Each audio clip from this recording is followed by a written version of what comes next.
잉스 성능 최적화 완벽 가이드에 오신 것을 환영합니다. 이번 강의에서는 웹서버의 응답 속도를 획기적으로 개선하는 실전 최적화 기법을 다룹니다.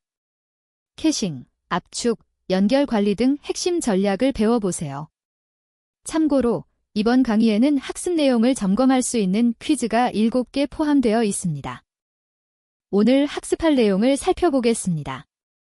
잉스 성능 최적화의 중요성부터 시작하여 워커 프로세스 최적화, 그지프 압축 설정, 브라우저 캐싱 전략, 키벌라이브 연결 관리, 버퍼 크기 조정, 레이트 리미팅 구현, HTTP 활성화, 정적 파일 최적화를 거쳐 실전 최적화 체크리스트까지 총 10가지 주제를 다룹니다. 각 주제는 실무에 바로 적용할 수 있는 구체적인 설정 방법과 함께 설명됩니다. 웹서버 성능은 사용자 경험과 비즈니스 성과에 직접적인 영향을 미칩니다. 연구에 따르면 페이지 응답 시간이 1초 지연될 때마다 전환율이 7%나 감소한다고 합니다. 잉스는 이벤트 기반 비동기 아키텍처로 높은 동시 처리 능력을 제공하지만 적절한 설정 없이는 그 잠재력을 100% 발휘하기 어렵습니다. 올바른 최적화를 통해 처리량을 300% 이상 향상시킬 수 있으며 CPU와 메모리 사용률을 최적화하여 인프라 비용까지 절감할 수 있습니다. 잉스의 워커 프로세스는 실제 클라이언트 요청을 처리하는 핵심 요소입니다. 워커 프로세시즈 설정은 CPU 코어 수에 맞춰 자동으로 조정할 수 있으며 워커 커넥션즈는 각 워커가 동시에 처리할 수 있는 연결 수를 결정합니다. 예를 들어 4코어 서버에서 워커 프로세시즈를 오토로 설정하고 워커 커넥션즈를 1024로 지정하면 이론적으로 최대 4096개의 동시 연결을 처리할 수 있습니다. 이는 이폴이나 크튜오 같은 고성능 이벤트 알림 메커니즘 덕분에 가능합니다. 워커 프로세스 설정 예제를 살펴보겠습니다. 잉스 CONF 파일에서 워커 프로세시즈를 오토로 설정하면 CPU 코어 수에 자동으로 맞춰집니다. 이벤트 블록 내에서 워커 커넥션즈를 1024로 지정하여 각 워커가 동시에 1024개의 연결을 처리하도록 합니다. 유스 이폴 지시어는 리눅스에서 고성능 이벤트 처리 메커니즘을 사용하게 하고 멀티억셉트 오는 워커가 한 번에 여러 연결을 수락하여 연결 수락 속도를 향상시킵니다. 이 설정은 높은 동시 접속 환경에서 특히 효과적입니다. 그지프 압축은 전송 데이터 크기를 70%에서 90%까지 줄여 네트워크 대역폭을 절감하고 응답 속도를 향상시키는 강력한 기법입니다. 특히 HTML, CSS, 자바스크립트 같은 텍스트 기반 파일에 매우 효과적입니다. 그지프 컴프레벨 설정은 압축률과 CPU 사용량 사이의 균형을 결정하는데 일반적으로 레벨 6이 최적입니다. 레벨 6 이상으로 높이면 압축률은 약 5%만 향상되지만 CPU 사용량은 크게 증가하기 때문입니다. 이미 압축된 이미지나 비디오 파일은 추가 압축 효과가 거의 없으므로 제외합니다. 그지프 압축 설정 예제입니다. HTTP 블록에서 그지프 온으로 압축을 활성화하고 그지프 컴프레벨을 6으로 설정하여 효율적인 압축을 수행합니다. 그지프 타입스 지시어로 텍스트 기반 MIME 타입만 압축 대상으로 지정하여 불필요한 CPU 낭비를 방지합니다. 텍스트 플레인, 텍스트 CSS, 어플리케이션 JSON, 어플리케이션 자바스크립트, 텍스트 XML, 어플리케이션 XML 등이 일반적인 대상입니다. 그지프 민랭스를 1000으로 설정하여 1KB 이상의 파일만 압축하고 그지프 베리 온으로 베리, 억셉트 인코딩 헤더를 추가하여 프록시 캐시가 압축 여부를 구분할 수 있게 합니다. 브라우저 캐싱은 반복 방문 시 서버 요청을 최소화하여 네트워크 트래픽과 응답 시간을 크게 줄이는 핵심 전략입니다. 정적 리소스는 장기 캐싱 정책을 적용하고 동적 콘텐츠는 짧은 캐싱 또는 재검증 방식을 사용합니다. 정적 파일에는 맥스 에이지를 3153600초, 즉 1년으로 설정하고 이뮤터벨 플래그를 추가하면 브라우저가 페이지 새로 고침 시에도 재검증 요청을 보내지 않습니다. 동적 콘텐츠는 노캐시로 설정하여 매번 재검증하게 하고 이 태그와 라스트 마더파이 헤더로 실제 변경이 있을 때만 콘텐츠를 다시 전송합니다. 브라우저 캐싱 설정 예제를 보겠습니다. 로케이션 블록에서 정규 표현식을 사용하여 이미지와 스타일 시트, 자바스크립트 파일을 매칭합니다. 익스파이어즈 1Y 지시어는 캐시 컨트롤, 맥스 에이지를 1년으로 설정하고 레드 헤더로 퍼블릭과 이뮤터벨 플래그를 추가합니다. 퍼블릭은 프록시 서버를 포함한 모든 캐시의 저장을 허용하고 이뮤터벨은 캐시 유효 기간 동안 파일이 절대 변경되지 않음을 브라우저에 알려 재검증 요청을 완전히 제거합니다. 반면 동적 페이지를 제공하는 기본 로케이션에는 노캐시를 설정하여 항상 최신 상태를 유지하도록 합니다. 키벌라이브는 하나의 TCP 연결로 여러 HTTP 요청을 순차적으로 처리하여 연결 설정 오버헤드를 제거하는 중요한 최적화 기법입니다. 매번 새로운 TCP 연결을 생성하면 3웨이 핸드쉐이크 과정이 필요하고 HTTPS의 경우 추가로 TLS 핸드쉐이크까지 수행해야 하므로 상당한 레이턴시가 발생합니다. 키퍼라이브 타임아웃은 연결을 얼마나 오래 유지할지를 초 단위로 지정하며 일반적으로 65초가 적절합니다.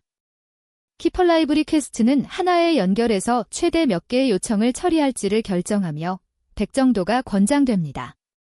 이 설정들로 TCP와 TLS 핸드쉐이크를 재사용하여 성능을 크게 향상시킬 수 있습니다. 키퍼라이브 설정 예제입니다. HTTP 블록에서 키퍼라이브 타임아웃을 65초로 설정하여 클라이언트 연결을 65초간 유지합니다. 키퍼라이브 리퀘스트를 100으로 지정하면 하나의 연결에서 최대 100개의 요청을 처리할 수 있습니다. 50개의 이미지를 로드하는 웹페이지라면 단일 연결로 모든 리소스를 가져올 수 있어 49번의 연결 설정 과정을 절약하게 됩니다. 업스트림 블록에서도 키퍼라이브를 설정할 수 있는데 이는 백엔드 서버로의 연결을 풀링하여 재사용하는 기능입니다. 키퍼라이브 32는 최대 32개의 아이델 연결을 유지하여 백엔드 요청 시 빠르게 재사용할 수 있게 합니다. 버퍼 크기 설정은 메모리와 디스크 I/O 사이의 균형을 결정하는 중요한 요소입니다. 버퍼가 너무 작으면 디스크 쓰기가 빈번하게 발생하여 성능이 저하되고 너무 크면 메모리 부족 상태에 빠질 수 있습니다. 클라이언트 바디 버퍼 사이즈는 클라이언트 요청 본문을 메모리에 버퍼링할 최대 크기를 지정합니다. 일반적으로 128KB 적절하며 이를 초과하는 데이터는 클라이언트 바디 템프 패스에 지정된 디스크 임시 파일에 기록됩니다. 클라이언트 맥스 바디 사이즈는 허용 가능한 최대 업로드 크기로 파일 업로드 서비스에서는 10MB에서 100MB까지 설정하기도 합니다. 버퍼 크기 설정 예제를 살펴보겠습니다. HTTP 블록에서 클라이언트 바디 버퍼 사이즈를 128KB 설정하면 요청 본문이 처음 128KB는 메모리에 버퍼링되고 초과부는 디스크에 임시 파일로 저장됩니다. 클라이언트 맥스 바디 사이즈를 10MB로 지정하여 최대 업로드 크기를 제한합니다. 예를 들어 5MB 파일을 업로드하면 처음 128KB는 메모리에 저장되고 나머지 약 4.87MB는 디스크에 기록된 후 요청 처리가 완료되면 자동으로 삭제됩니다. 클라이언트 헤더 버퍼 사이즈는 기본 헤더 버퍼 크기로 1KB가 적절하고 라어지 클라이언트 헤더 버퍼즈는 큰 헤더를 처리하기 위해 4개의 8KB 버퍼를 제공합니다. 레이트 리미팅은 디다스 공격과 과도한 요청으로부터 서버를 보호하는 필수적인 보안 메커니즘입니다. IP 주소별로 요청 속도를 제한하여 악의적인 사용자나 보디 서버 리소스를 독점하는 것을 방지합니다. 리미트 아리큐존 지시어로 공유 메모리 영역을 정의하고 요청 속도 제한 규칙을 설정합니다. 변수는 클라이언트 IP 주소를 바이너리 형식으로 저장하여 메모리를 절약합니다. 버스트 파라미터는 일시적인 트래픽 급증을 허용하는 버퍼 역할을 하며 노드레이 플래그는 버스트 요청을 큐에 대기시키지 않고 즉시 처리하게 합니다. 레이트 리미팅 설정 예제입니다.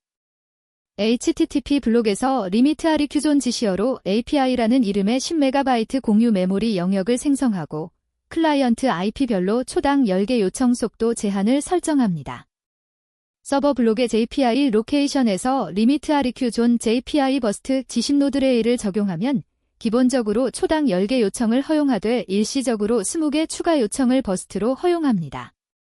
노드레이 플래그 덕분에 이 30개 요청은 대기 없이 즉시 처리되며 초과 요청은 503 서비스 언어베일러벨 오류로 거부됩니다.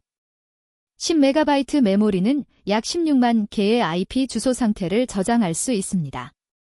HTTP는 HTTP 1.1의 성능 한계를 극복하기 위해 설계된 차세대 프로토콜로 멀티플렉싱, 헤더 압축, 서버 푸시 등의 혁신적인 기능을 제공합니다.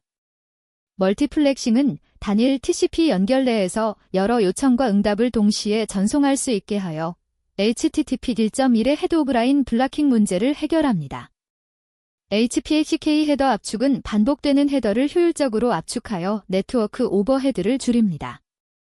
서버 푸시는 클라이언트가 요청하기 전에 서버가 필요한 리소스를 미리 전송하여 초기 로딩 시간을 단축시킵니다. 특히 다수의 리소스를 로드하는 복잡한 웹페이지에서 HTTP2의 성능 향상이 두드러집니다. HTTP2기 활성화 설정 예제를 보겠습니다. 서버 블록에서 리선 443SSL HTTP GC어로 HTTPS 포트에서 HTTP-기 프로토콜을 활성화합니다. HTTP-기는 보안을 위해 TLS 위에서만 동작하므로 SSL 인증서 설정이 필수입니다. SSL 서티퍼키트와 SSL 서티퍼키트 키로 인증서와 개인키 경로를 지정합니다. HTTP2 푸시 프리로드 온 설정은 링 프리로드 헤더를 기반으로 서버 푸시를 자동화합니다. 애플리케이션에서 링, 스타일 CSS, 렐 프리로드 헤더를 보내면 잉스가 자동으로 해당 리소스를 푸시하여 클라이언트의 추가 요청 없이 미리 전송합니다. 정적 파일 제공은 잉스가 가장 뛰어난 성능을 발휘하는 영역입니다. 샌드 파일, TCP 나퍼시, TCP 노드레이 같은 커널 레벨 최적화 옵션으로 파일 전송 성능을 극대화할 수 있습니다. 샌드 파일 O는 파일 데이터를 사용자 공간으로 복사하지 않고 커널 공간에서 직접 네트워크 소켓으로 전송하는 제로카피 기술을 활성화합니다. TCP 나퍼시 O는 작은 패킷들을 모아서 한 번에 전송하여 네트워크 효율을 높이고 TCP 노드레이 O는 작은 패킷도 지연 없이 즉시 전송하여 레이턴시를 줄입니다. 오펀 파일 캐시는 파일 디스크립터와 메타데이터를 캐싱하여 디스크 접근을 최소화합니다. 정적 파일 최적화 설정 예제입니다. HTTP 블록에서 샌드 파일 온으로 제로카피 전송을 활성화하고 TCP 나퍼시와 TCP 노드레이를 함께 사용하여 네트워크 전송을 최적화합니다. 이 두 설정은 언뜻 모순되어 보이지만 샌드 파일이 활성화된 경우 함께 사용하면 큰 파일은 효율적으로 패킹하고 작은 패킷은 즉시 전송하는 최적의 조합이 됩니다. 오펀 파일 캐시 맥스 1000 인액티브 G10S는 최대 1000개의 파일 디스크립터를 캐싱하고 20초간 접근이 없으면 제거합니다. 오펀 파일 캐시 밸리드 30S는 캐시 엔트리를 30초마다 재검증하고 오펀 파일 캐시 미뉴지즈이는 20초 내에 2번 이상 접근된 파일만 캐싱하여 일회성 접근을 필터링합니다. 실전 최적화 체크리스트를 정리하겠습니다. 첫째, 워커 프로세스와 연결수를 CPU 코어와 예상 트래픽에 맞춰 최적화하세요. 둘째, 그지프 압축과 브라우저 캐싱으로 대역폭을 절감하고 반복 방문 성능을 향상시키세요. 셋째, 레이트 리미팅과 적절한 버퍼 크기로 서버 안정성을 확보하세요.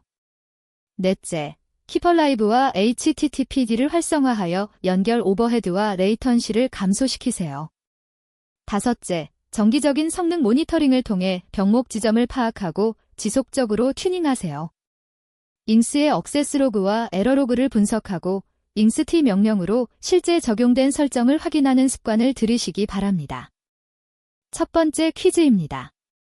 4코어 CPU 서버에서 잉스의 워커 프로세시즈를 오토로 설정하고 워커 커넥션즈를 1024로 설정했을 때 이론적으로 처리 가능한 최대 동시 연결수와 이를 가능하게 하는 핵심 메커니즘은 무엇일까요? 한 번 1024개 블락킹 IO를 통한 순차 처리. 두 번 4096개 이폴 기반 비동기 이벤트 처리.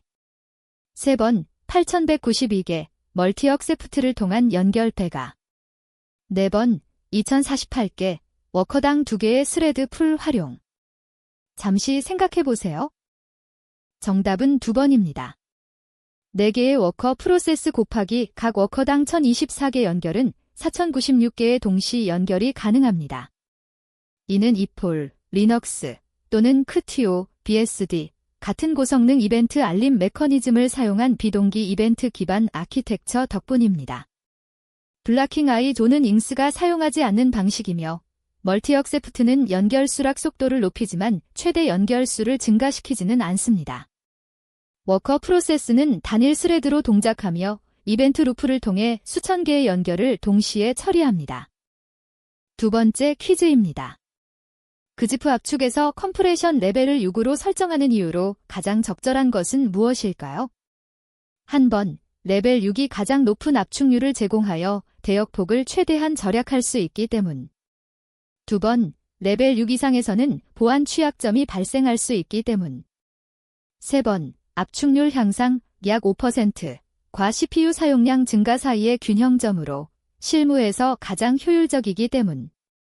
네 번, 레벨 6은 모든 브라우저에서 지원되는 최대 레벨이기 때문. 답을 골라보세요. 정답은 3번입니다. 그지프 컴프레션 레벨 6은 압축률과 CPU 사용량 사이의 최적 균형점입니다. 카드 뉴스에 따르면 레벨 6 이상으로 높이면 압축률은 약 5%만 향상되지만 CPU 사용량은 크게 증가합니다.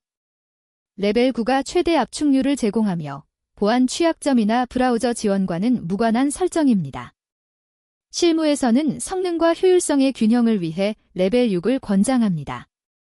트래픽이 매우 많은 서비스에서는 레벨 4나 5를 사용하기도 하고 트래픽이 적고 대역폭이 제한적인 환경에서는 레벨 8이나 9를 고려할 수도 있습니다. 세 번째 퀴즈입니다. 브라우저 캐싱 설정에서 캐시 컨트롤, 퍼블릭, 맥스에이지 3153600 이뮤터벨 헤더를 이미지 파일에 적용했을 때의 효과를 올바르게 설명한 것은? 한 번, 브라우저가 1년간 캐시를 저장하며 페이지 세로 고침 시에도 재검증 요청을 하지 않아 불필요한 304 응답을 제거함. 두 번, 프록시 서버는 캐시하지 못하고 브라우저만 1년간 캐시하며 매 요청마다 이 태그로 검증함. 세 번, 공용 캐시에만 저장되고 개인 브라우저에는 저장되지 않으며 1년 후 자동으로 삭제됨. 네 번, 맥스에이지가 1년이지만 이뮤터벨은 무시되어 매번 ifmotherpysince 헤더로 재검증함. 정답은 한 번입니다. 퍼블릭은 프록시 서버를 포함한 모든 캐시에 저장 가능하게 하고 맥스에이지 3153600는 1년, 즉 초 단위로 3153600초 동안 캐시를 유효하게 하며 이뮤터벨은 캐시가 유효한 동안 절대 변경되지 않음을 의미하여 브라우저가 페이지 세로 고침 시에도 재검증 요청인 ifnotmatch나 ifmotherpysince를 보내지 않습니다. 이로써 304 not motherpy 응답조차 발생하지 않아 네트워크 요청을 완전히 제거합니다. 이뮤터벨 플래그는 최신 브라우저에서 지원되며 특히 SPA나 번들링된 정적 에셋에 매우 효과적입니다. 네 번째 퀴즈입니다. 키퍼라이브 타임아웃을 65초, 키퍼라이브 리퀘스트를 100으로 설정한 환경에서 클라이언트가 50개의 이미지를 순차적으로 요청하는 상황을 분석할 때 올바른 설명은? 한 번, 65초 이내에 모든 요청이 완료되므로 TCP 연결이 1개만 사용되며 49번의 3웨이 핸드쉐이크가 절약됨. 두 번, 키퍼라이브 리퀘스트가 100이므로 모든 요청이 동일한 연결을 사용하지만 각 요청마다 TLS 재협상이 발생함. 세 번, 50개 요청은 키퍼라이브 리퀘스트 한도 내이므로 1개의 TCP 연결로 처리되며 연결 재사용으로 레이턴시와 서버 부하가 크게 감소함. 네 번, 각 이미지마다 새로운 워커 프로세스가 할당되므로 최소 50개의 연결이 필요함. 정답은 3번입니다. 키퍼라이브 리퀘스트 100은 하나의 연결에서 최대 100개의 요청을 처리할 수 있다는 의미입니다. 50개의 요청은 이 한도 내에 있고 65초 내에 완료된다면 단일 TCP 연결로 모든 요청을 처리할 수 있습니다. 이로써 49번의 TCP 3의 핸드쉐이크와 커넥션 설정 오버헤드가 절약되고 HTTPS의 경우 TLS 핸드쉐이크도 재사용됩니다. 워커 프로세스는 연결별로 할당되는 것이 아니라 여러 연결을 비동기로 처리합니다. 한 번의 설명은 부분적으로 맞지만 핵심을 놓쳤고 두 번의 TLS 재협상 발생은 잘못된 설명입니다. 다섯 번째 퀴즈입니다.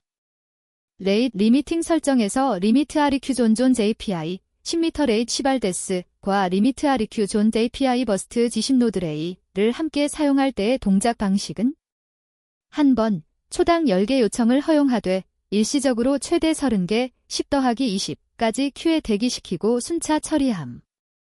두 번, 초당 10개를 기본으로 허용하고 20개까지는 즉시 처리하며 10MB 메모리에 IP 주소 기반 상태를 저장함.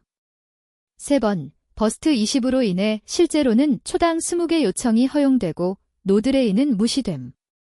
네 번, 초당 10개 제한에 20개의 버퍼를 두지만 노드레이로 인해 대기 없이 모두 거부됨. 정답은 2번입니다. 이 설정은 즉 클라이언트 IP별로 초당 10개 요청을 기본 허용하며 10MB 공유 메모리 존의 상태를 저장합니다. 버스트 G10은 일시적인 트래픽 급증 시 20개 추가 요청을 허용하며 노드레이는 이 버스트 요청들을 큐에 대기시키지 않고 즉시 처리합니다. 즉, 대기 없이 바로 응답합니다. 노드레이가 없으면 버스트 요청들이 레이드에 맞춰 지연 처리되지만 노드레이로 인해 총 30개까지 즉시 처리 가능합니다. 초과 요청은 503 오류로 거부됩니다. 10MB 메모리는 약 16만 개의 IP 주소 상태를 저장할 수 있는 충분한 용량입니다. 여섯 번째 퀴즈입니다. HTTPG의 멀티플렉싱 기능이 기존 HTTP 7.1 대비 성능을 향상시키는 핵심 원리는 한 번, 각 리소스마다 별도의 TCP 연결을 생성하여 병렬 처리 속도를 높임. 두 번, 하나의 TCP 연결에서 여러 요청과 응답을 동시에 전송하여 HOL, 즉 헤드 오브 라인 블락킹을 제거함. 세 번, 리소스 우선순위를 자동으로 계산하여 중요한 파일만 선택적으로 전송함. 네 번, 서버가 클라이언트 요청 없이 미리 리소스를 전송하는 서버 포시만을 활용함. 정답은 2번입니다. HTTP의 멀티플렉싱은 단일 TCP 연결 내에서 여러 스트림을 동시에 전송할 수 있게 하여 HTTP 1.1의 HOL, 즉 헤드 오브 라인 블락킹 문제를 해결합니다. HTTP 1.1에서는 하나의 요청이 완료되어야 다음 요청을 처리할 수 있었지만 HTTPD는 여러 요청과 응답을 프레임 단위로 인터리빙하여 동시에 처리합니다. 이로써 연결수를 줄이면서도 성능을 향상시킵니다. 서버 포시는 별도 기능이며 리소스 우선순위는 수동 설정이 필요합니다. 한 번의 별도 TCP 연결 생성은 오히려 HTTP 1.1의 비효율적인 방식입니다. 마지막 7번째 퀴즈입니다. 클라이언트 바디 버퍼 사이즈를 128K로 클라이언트 맥스 바디 사이즈를 10m로 설정한 환경에서 5MB 크기의 파일 업로드가 발생할 때의 처리 과정은 한 번, 메가바이트가 128kB를 초과하므로 즉시 413 리퀘스트 엔터티 투 라우지 오류 발생. 두 번, 128kB까지는 메모리에 저장하고 나머지는 디스크의 임시 파일에 기록한 후 처리 완료 시 삭제. 세 번, 전체 5MB를 메모리에 버퍼링하며 클라이언트 맥스 바디 사이즈는 무시됨. 네 번, 128kB씩 청크로 나누어 39번의 디스크 쓰기 작업을 수행함. 정답은 2번입니다. 클라이언트 바디 버퍼 사이즈 128kB는 메모리에 버퍼링할 최대 크기이고 클라이언트 맥스 바디 사이즈 10MB는 허용 가능한 최대 요청 본문 크기입니다. 5MB 업로드는 최대 크기 이내이므로 허용되며 처음 128kB는 메모리에 버퍼링되고 나머지 약 4.87MB는 클라이언트 바디 템프 패스에 지정된 디스크 임시 파일에 기록됩니다. 요청 처리가 완료되면 임시 파일은 자동 삭제됩니다.